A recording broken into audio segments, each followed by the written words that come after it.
Good afternoon, everyone. In this episode, we'll make some sense of this recent action and put things in a monthly perspective.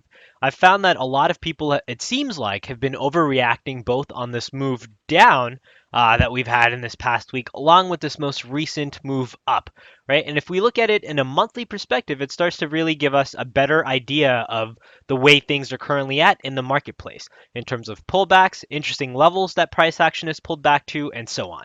So we've put together this little report. The report link is available in the description box below, which is attached to the blog post for today's post, right? And in it, we've done a monthly analysis of Disney, JP Morgan, Medtronics, the S&P 500, Intel, Merck, the healthcare sector, Honeywell, along with American Express.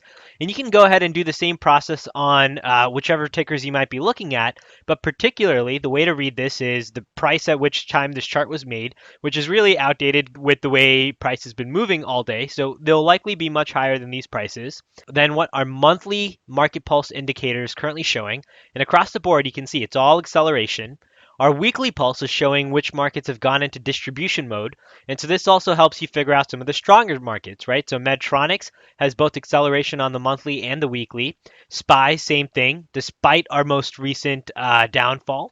Intel, same thing, right? Acceleration, acceleration, along with the healthcare sector and American Express. So a lot of people have been talking about how the financials have been beaten up, but if we take a look at a bit more of an aggregate basis with the monthly and weekly charts, you can find still some decent opportunities if you believe that this deceleration on the daily chart will go back to a distribution, going back to an accumulation, going back to an acceleration. Right, and so that's how you can use this entire chart. And then to the right of that, we have their current V-score values, along with the key Fibonacci levels around which I think interesting price action is at.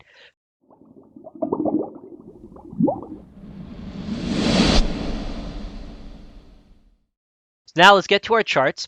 Let's start by first loading in our utility labels, and we'll go to a daily chart to start off. Right, to show you the first interesting reason why you may be looking at a potential move up higher, which is our put call ratio.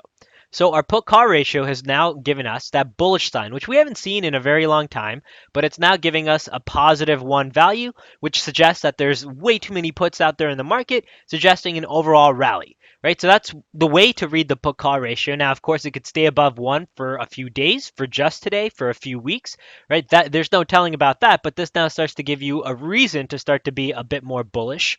Now, the market is still in deceleration mode. We're approaching our variable moving average, where you may start to hit this level and then get a move back down or a retest of that 300 level, from which you may ultimately get that move up higher. That's my ideal scenario that I'm looking at, but we'll wait to see what happens. And if we go through some of these tickers that we've looked at in the report, you can take a look to see what these levels look like, right? We'll go back to a monthly chart now, and we'll load in, say, a 5-year monthly chart. And using the monthly chart, Disney starts to look a lot more attractive than on a daily chart, right? Where on a monthly chart, you've pulled back to a Fibonacci level at 117.58, which, if I pull up the report, is a level that we've captured right here. That's the way you can read this report. You can go through it on your own time, but hopefully this helps you start to find some opportunity out of this chaos that's currently taking place and make a plan, make a concrete plan that allows you to act when if price hits any of these Fibonacci levels, any of your own levels that you might be looking at, and etc. But really, a broader horizon view, monthly perspective helps to make a little bit more sense of this most recent market activity. For our volatility box members, you can also look at overlaps with where the clouds are at near any of these current price points. And as of today, we also added support for the doomsday volatility boxes on our stock volatility box. So even if we do face the same kind of volatility that we've been seeing in the past few days, we're ready to go, we're prepared, we have models that can adapt to it, and you can now start to find trades that make sense on a longer horizon timescale. Keep in mind, this is using a monthly chart, so your horizon also needs to be that same monthly chart in terms of the amount of time that you're willing to give if you are looking to, say, use options to play this move. But really, with the premiums and the VIX where it's currently at, the actual stock makes the most sense, at least over options and trying to buy when the IV is already so high. All right, anyways, that's my perspective on the markets. Hopefully this helps to build a plan, to stop overreacting, and to start building a plan around this price action and how you can trade it going forwards. All right, take care, everyone. Good luck trading the rest of this week, and we'll see you in the next update.